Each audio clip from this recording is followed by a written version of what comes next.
Hello, and welcome to Homer for Thursday, July 3rd, 2025. Today, we will be reading from lines 264 to 279 in Book 11 of the Iliad. Thank you so much for being here with us today on Ye Old Homer YouTube channel. But Agamemnon ranged along the ranks of the other warriors, with spear and sword and great stones.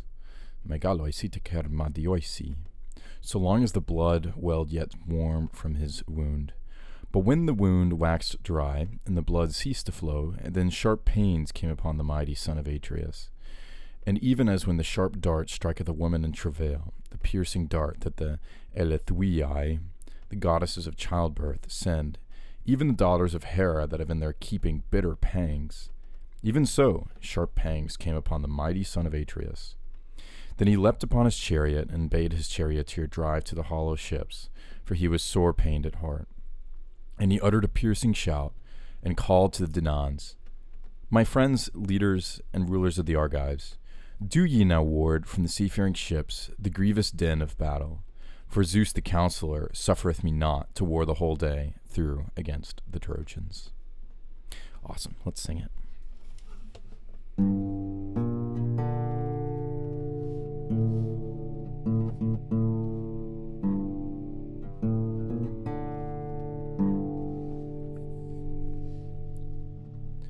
Autahaton alon pepoeleitos tikasandron Enkeitaurite megaloisite kermadioisin Ofrahoi haimetite amonananoth nexo teles Autarepeito menelkos eterseto pausetot haima Oksei aido dunai duenon menos atreidao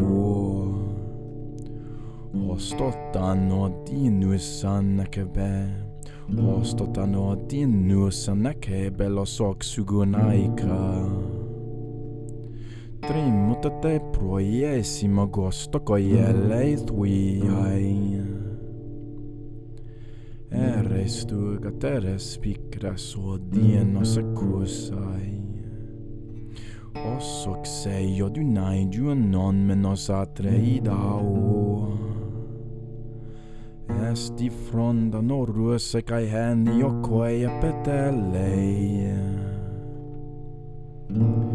Nausin epikla poreisin laud nemenechte togarker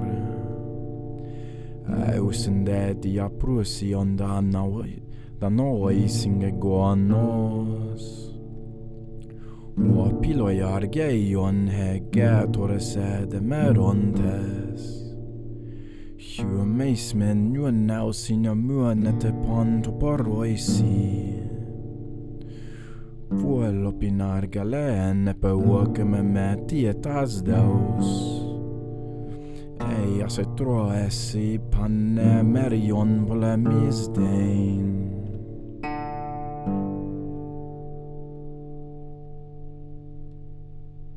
Awesome.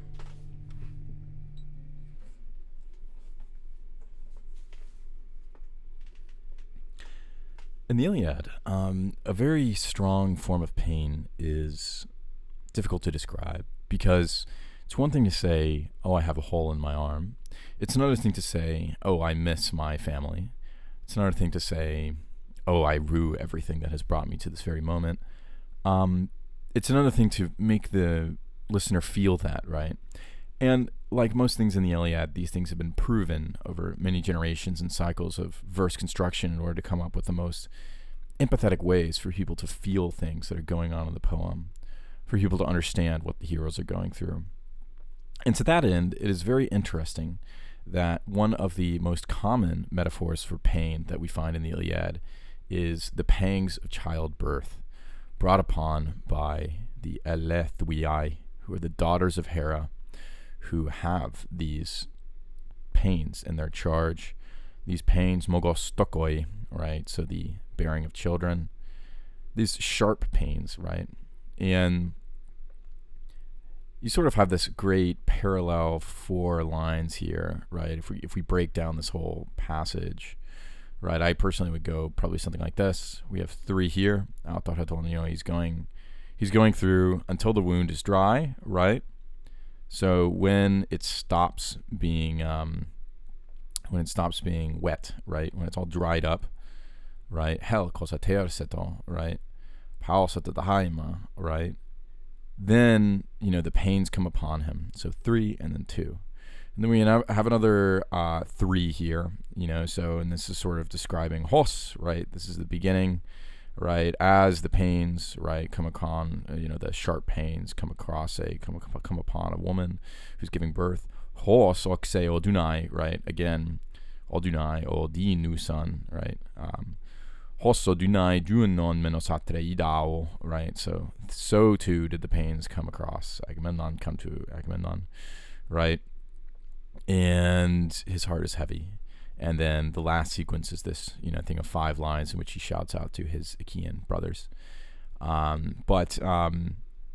think it's it's just a beautiful, set of lines, if that makes sense. It's very great construction here.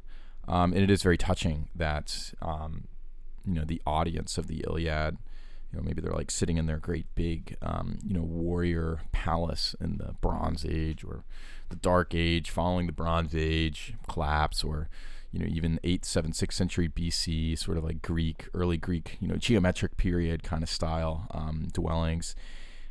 The men or, whoever's listening, understands what the poet means when he says, oh, birth pangs, because there probably was nothing quite so stunning, right, as a woman giving birth, as far as a gesture toward pain in the ancient world.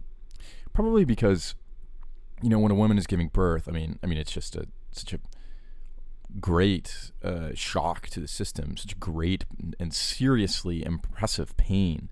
It changes their life forever. This pain, right? That, you identify strongly with it, right? So you sort of like let it go, right? You let it become, as painful as possible, and you voice it, right? You don't try to quell, birth pangs. They're going to happen. As opposed to like, you get your arm pierced by a spear, right? You kind of want to keep going around with rocks and, spear. Even though, you're hurt because you're like, oh, it's not too bad. Like, I can keep doing this. You know what I mean? But in reality, you can't, right? And the maximal heroic way of describing that is through the pains of the woman. Anyway, great passage, and Agamemnon's Aristeia has concluded, as we noted last time, and we will press forth with the Trojans coming upon the ships pretty soon. Thank you so much for listening, and I hope you have a wonderful day. See you tomorrow.